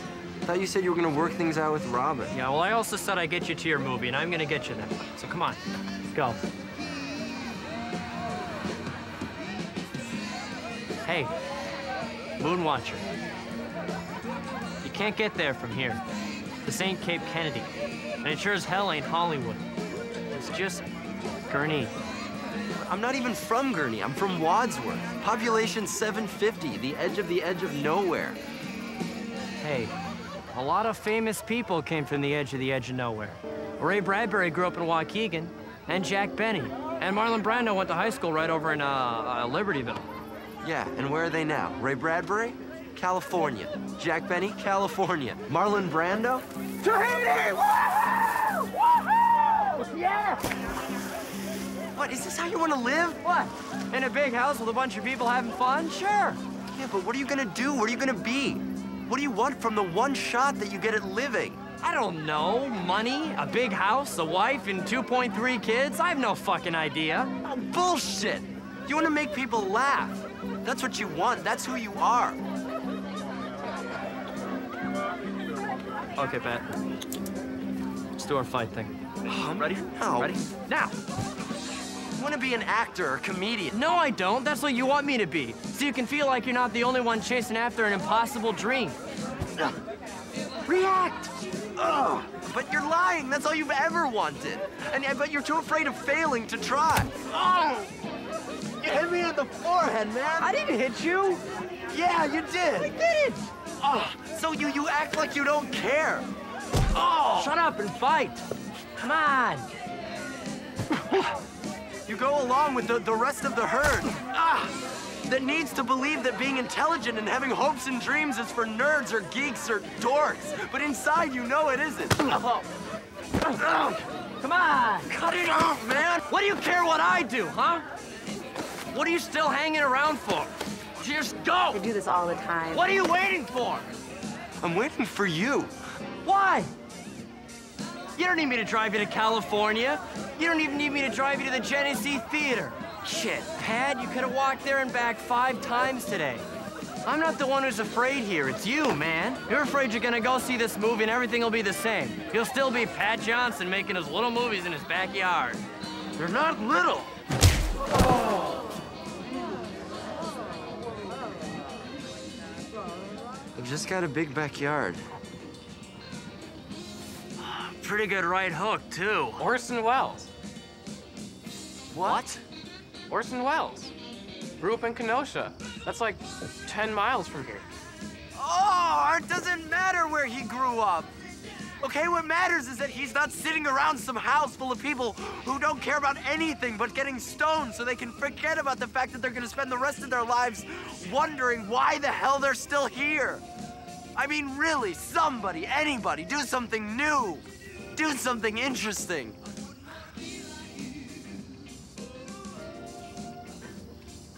Okay.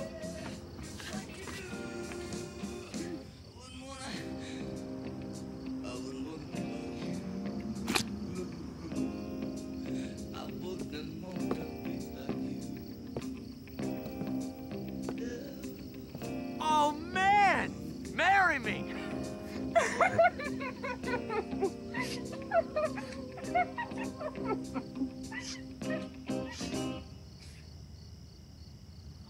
Did you just get engaged?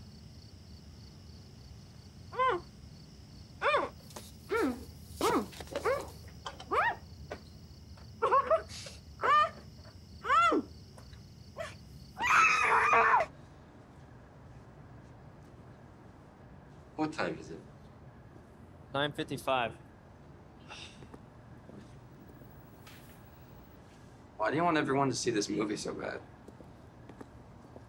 I don't know. I guess it's just if everyone sees it and everyone likes it, then I won't be the only sci-fi movie geek in town anymore. Pat, if every person in town loved this movie, you'd still be alone. Because to everybody else, movies are something to do when you're tired of real life. To you, real life is something to do when you're tired of watching movies. But I'm never tired of watching movies. My point exactly. Some people live to work, other people work to live. Yeah, well, I'm gonna do both. Because unlike everybody else around here, I'm gonna love what I do for a living.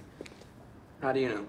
Well, because I've always known. I started making movies when I was 9 years old. Why? Why what? Why'd you start making them when you were 9? Why that age in particular? Because... I don't know. What the hell kind of question is that? You started making movies to keep your family together. What? Like it or not, that's the truth. You are so full of shit. Where do you come up with that crap? Advanced placement psychology. You were my term paper. Come on, Pat. Your parents start talking divorce. You start making movies. Why? Because I like to. You did it to get their attention. So they'd have something else to think about, like you had something other than them that made you happy. You figured if they saw they were losing you, maybe they stopped fighting. Sorry, Sigmund, but you're wrong on this one, okay? So what happens? Your mom fawns over every frame, thinks every shot is wonderful, and you know it's not true, so you start to distrust her. She's not leveling with you. She's just treating you like her little baby that needs protecting. And your dad, who's drunk half the time anyway, can only see you as his younger self, who wanted to be an artist till his dad threatened to disown him if he didn't go to medical school, right? So here you come with your first little Super 8 Planet of the Apes movie, and what does he do? Okay, Donnie. He shits all over it. Okay, Donnie, enough. Looks like a model. Over here, focus. They invented tripods for a reason, you know. And how about this little gem? You don't like a Charlton Heston. You look like a 12-year-old with delusions of grandeur. You were a 12-year-old with delusions of grandeur. Donnie, shut up, okay? Just shut up. Fine, as soon as you admit the real reason you want to make movies. Because it cuts through all the stupid high school social caste system bullshit, okay? Okay. It gets past all the stupid goddamn armor everyone wears. Go on.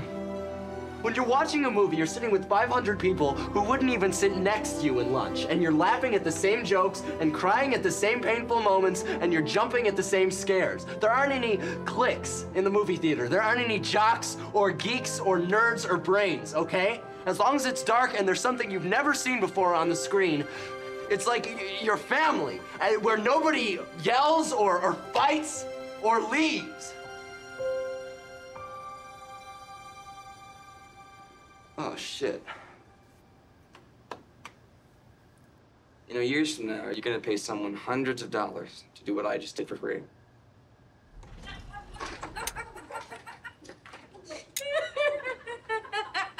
Congratulations, it's a fist! You got her handout? Oh, no problem with that. Doctor gave her a little muscle relaxant.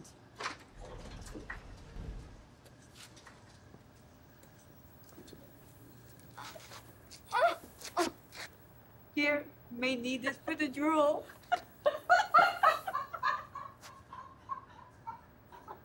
What? Come on, I'll take you home. Wait, what about Star Wars? Yeah! It's dark in the theater. Music Radio WLS Chicago.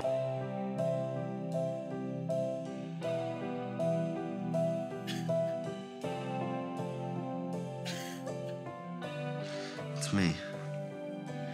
I told you not to call. I know. I'm sorry. It's just... I realized something tonight. I thought today was going to be the most important day of my life because it would finally give me the strength to go out to LA and start up the life I thought we both wanted. But when today finally came, it wasn't enough for me to just see Star Wars by myself. I felt I had to take everyone I knew with me. Because I think what I really wanted was for everyone to finally understand me and approve of me. So that it would change this place enough in my mind and in my heart that I wouldn't have to leave it. Because I don't really want to go. I just want to belong. Okay, Linda-chan. You go to work now. Okay. Drive carefully, Mom.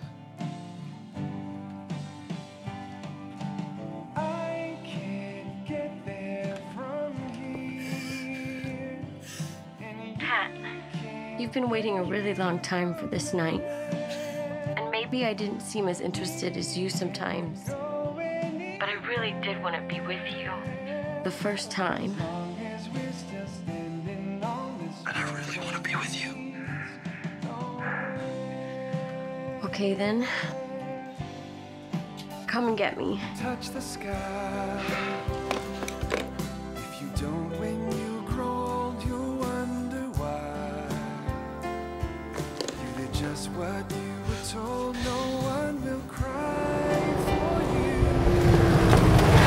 All you do is long to fly. I can see. Beam me up, Jenny! Falling, let it be. Listen to the voices calling out to all who You ready? hear. Don't let your fear push life aside.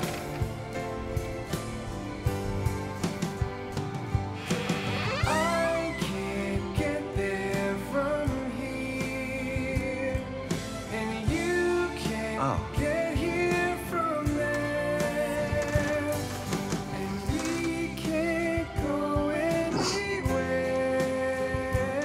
Why the long face? Sorry, I'm sorry. I can't help it. Making jokes. It's what I do.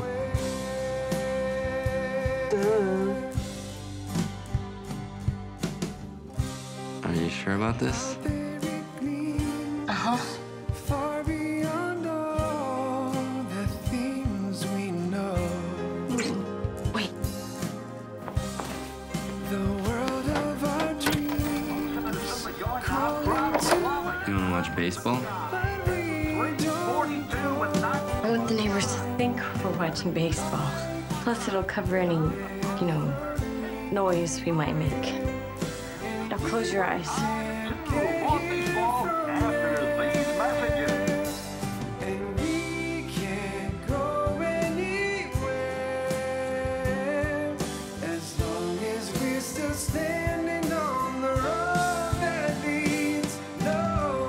When I was a kid, they used to show these short films before the feature called serials, and they weren't very good. In fact, they were actually kind of terrible in a wonderful sort of way because you could almost imagine the actors suddenly turning to look out at you and saying, look, we know you can tell we made these sets out of cardboard, and we know you can see the wires holding up our spaceships.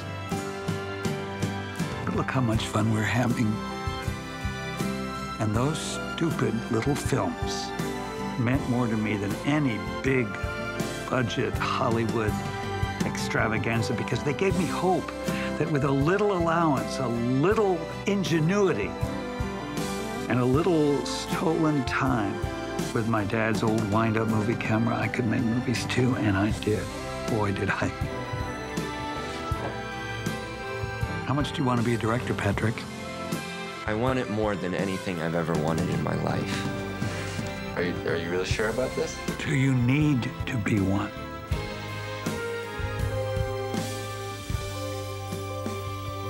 Then you might just make it. You really think so? If it can happen to me, it can happen to you.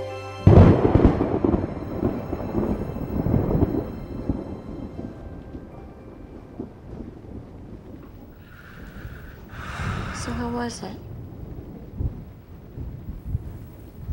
It was amazing. How about for you? I meant Star Wars. Oh. I don't know. Too many things came up. You could go tomorrow. I could maybe get off work. No, I have to work. I gotta start saving up for everything we want. I'll try to see it on my next day off, if it's still playing. Loving it. Now the big guy hitting 342 with 92 RBI. For baseball after these messages. Hey, Pete Rose. Are you sorry we did this? No. Did you want to wait to get married before your first time?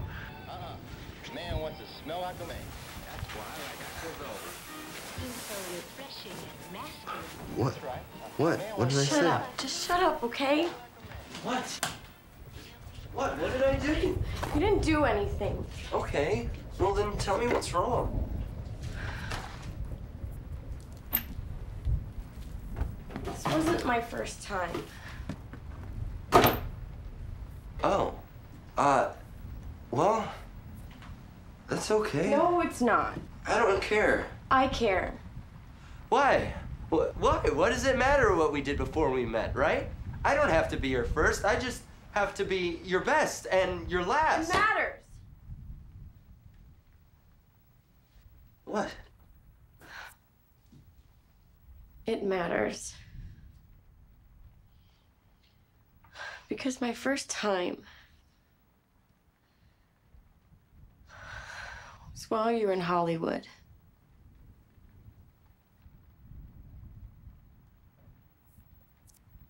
I didn't know if you'd be coming back. You were so excited about going and maybe getting a job. I didn't know you'd come back just for me. You were the only reason I came back, okay? You said you loved me. I do love you. Well, you have a funny way of showing it. No, this wasn't your first time either. Yeah, it was. No, it wasn't. Your first time was the day you saw the coming attractions for Star Wars. What? When it was over, I looked over at you, and you had tears in your eyes. So? So how could I ever hope to compete with that? Why Tony? Huh? What the hell is so great about him? Is it his car or his gold chains or his feeble little mustache? His zip code. What? He's here. I'm here. But he's not going anywhere. And I'm okay with that. In fact, it's what I want. To take what they say, just let it go. Just let it go. And if it hurts when they mention my name, say you don't know me. And if it helps when they say I'm to blame, say you don't know me. Just remember something. Life doesn't move at 24 frames per second. It moves a lot faster. And on this picture, you only get one roll of film. Don't tell them anything. Don't let it show.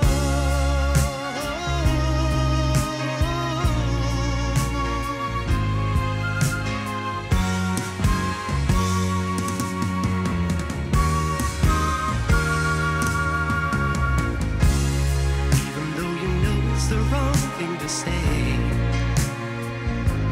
Say you don't care. Say you don't care. Even if you want to believe there's a way, I won't be there. I won't be there. But if you smile when they mention my name, they'll never know you. And if you laugh when they say I'm to blame, they'll never own you.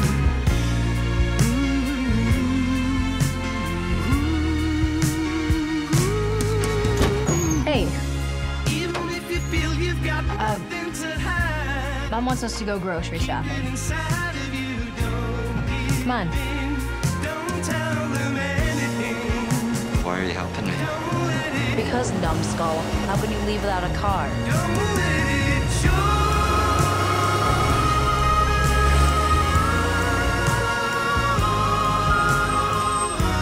Bye.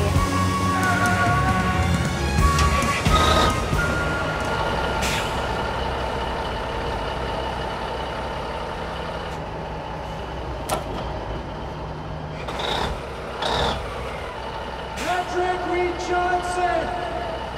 What are you still doing in your backyard?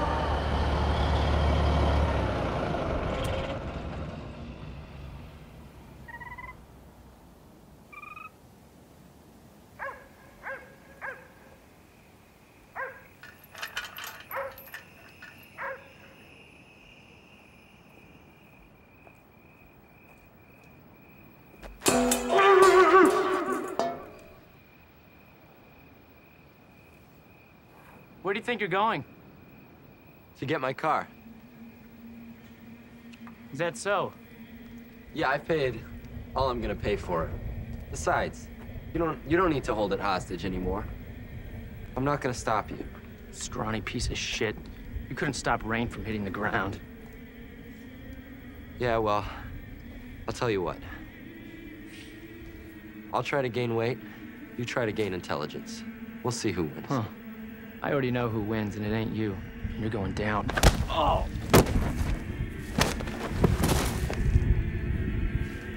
Get up. Jeez, Tony. Down, up. Make up your mind. I said get up! It's time someone kicked your ass. What's wrong? Don't you think you've done enough to me? What are you talking about? You knew that Linda was scared to go with me, and you played on it until you finally brought her down to your level. My level? Oh! What's my level? Huh?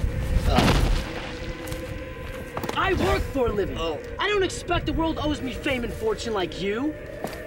You know, you think because you can direct little Super 8 movies, you can direct how people's lives are gonna turn out? I mean, come on. How are you gonna direct your way out of me dislocating your shoulder if I want to, huh? How are you gonna direct your way out of me shoving your face into the dirt so you choke to death if I want? Huh? Your brain may think up better fantasies than mine, but it ain't gonna think up nothing if I beat it out of your head with a fucking tire iron, now is it? Is it? Oh! Never fuck with a Kubrick fan. Oh, what?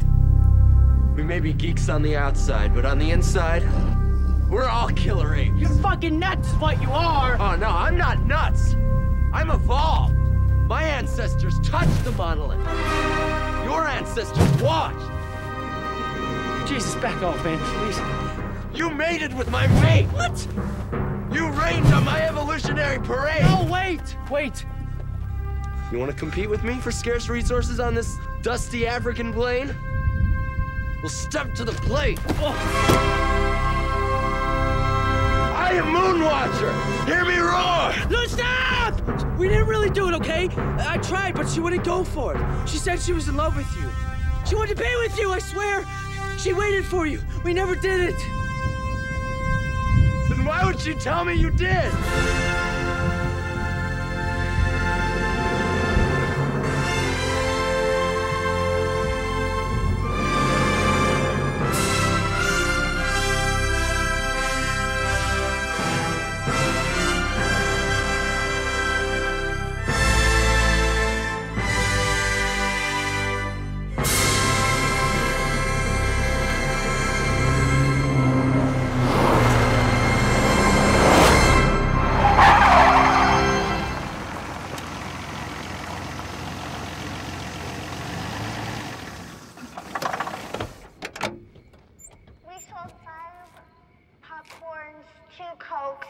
Sugar baby.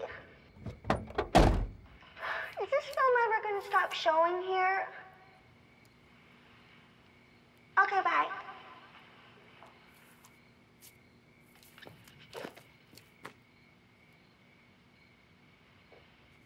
What are you doing here? Why is that up there? Why is what up where?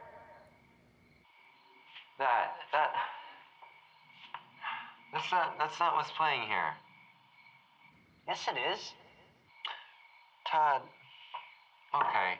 I know you're most likely messing with me right now, and It's funny. It really is. And any other day, I would laugh at it. I would find it thoroughly amusing.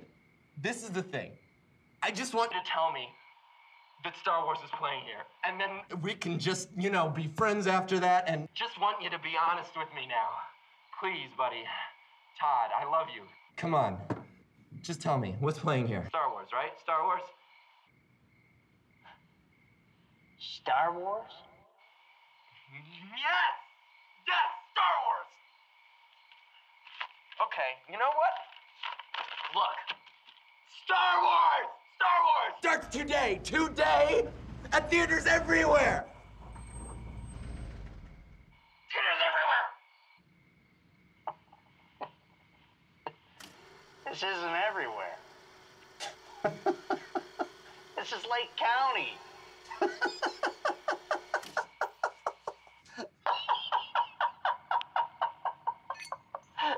Everywhere. Todd. Todd. Oh, you're killing me. Todd. Todd.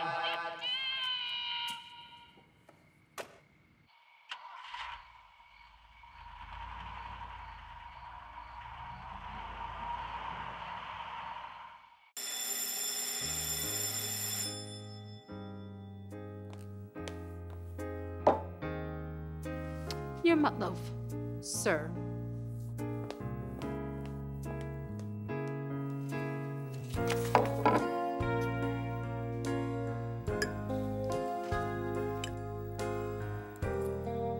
What are you doing here, Johnson? Eating meatloaf. Huh. Well, it's senior skip day. Why aren't you skipping? More meatloaf for me. You're a weird kid, Johnson.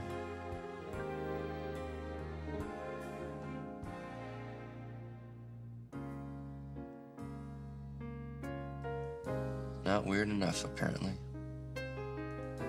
Don't underestimate yourself, Patty.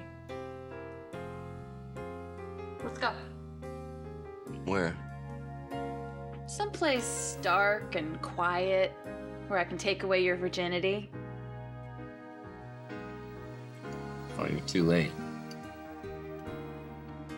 I don't think so.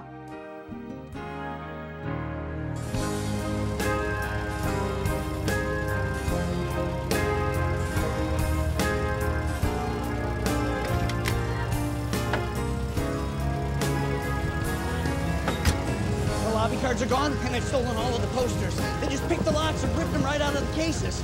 I was afraid they were going to take the film, so I put Eddie on guard outside the projection booth. Hey, hey! Balcony's closed!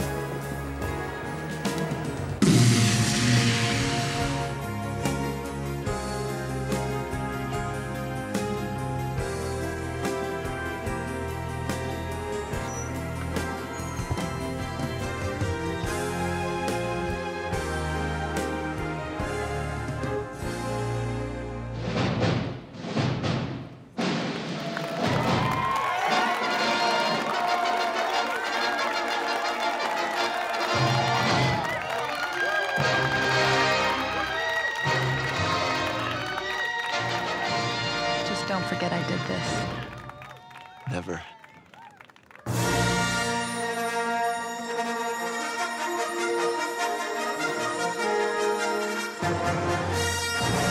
Bye, Patty.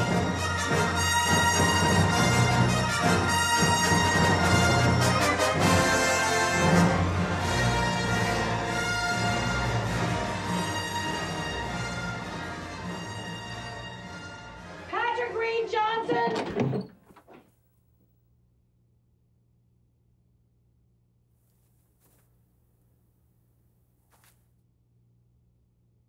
What happened?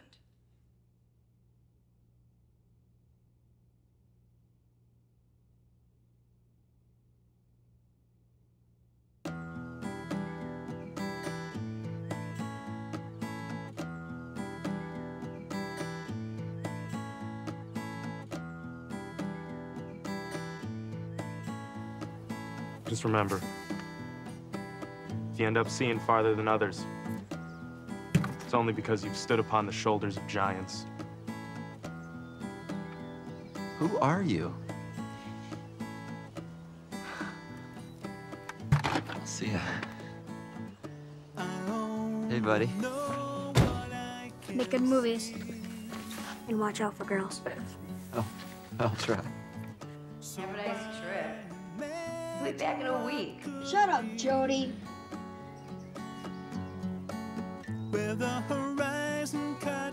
You don't have to say anything. Yeah, I do. Thank you. Someday I'll touch the blue, blue sky. Go on. Go west, young man. I'll shout if I need you. I'll touch the blue, blue sky.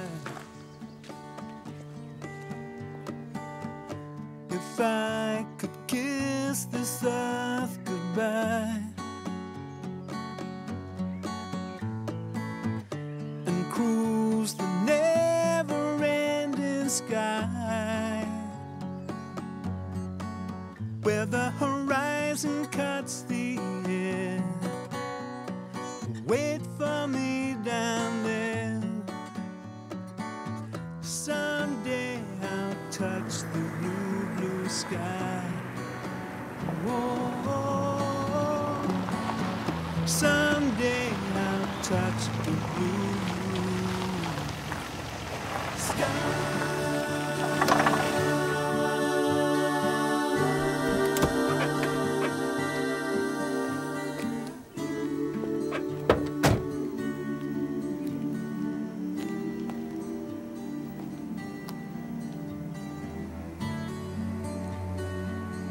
Hey!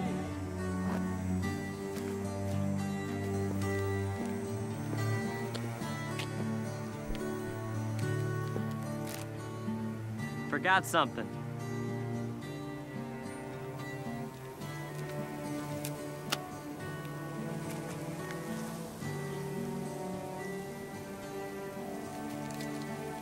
Why didn't you just give me this last week? Because you didn't really need it last week. Now you do. Practicality, Pat. That's what I'm all about. I'll leave the fantasy stuff up to you, Mr. Hollywood. Hollywood's just my monolith. Might be a door, might be a wall. Won't know till I touch it. What the hell are you talking about? Forget it. Just don't come back as a giant baby floating over the earth.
the day.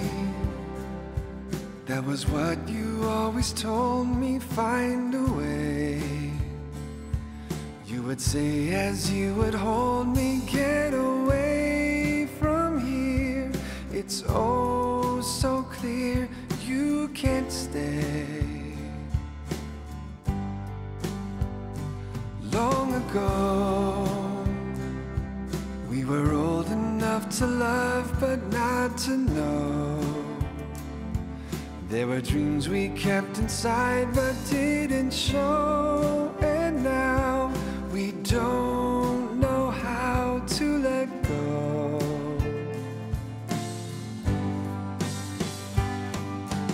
I can't get there from here, and you can't get here from there, and we can't go anywhere as long as we're still standing on this road that leads nowhere.